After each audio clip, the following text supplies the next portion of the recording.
They thought they could scare an old lady off her own land, but they had no idea who my grandma really was.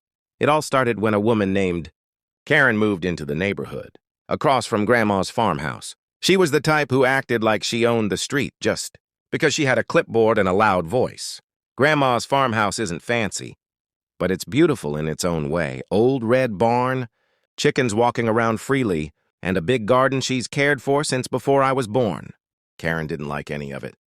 She hated the chickens, said the barn was an eyesore, and even complained about Grandma's rusty vintage truck that hadn't moved in years. One day, she marched up to the gate with her usual attitude, yelling that Grandma was violating HOA rules. My grandma just looked at her and said calmly, "Honey, my property ain't part of your HOA."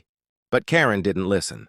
She started filming videos, took pictures, and complained nonstop on the community Facebook group. Then came the day she called the cops, claiming illegal tenants were living on the property, and it was some kind of neighborhood hazard. I was there that weekend, sitting on the porch when I saw the police car pull up, followed by 3 black SUVs.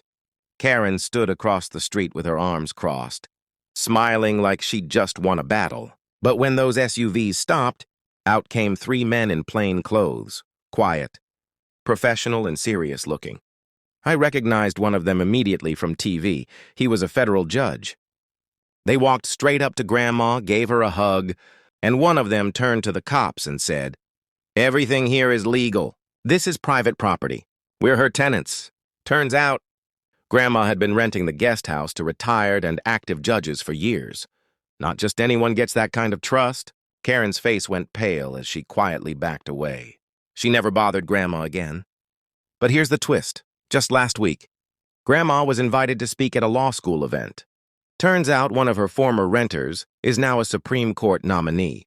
So tell me, how would you react if your sweet old grandma had connections more powerful than your mayor?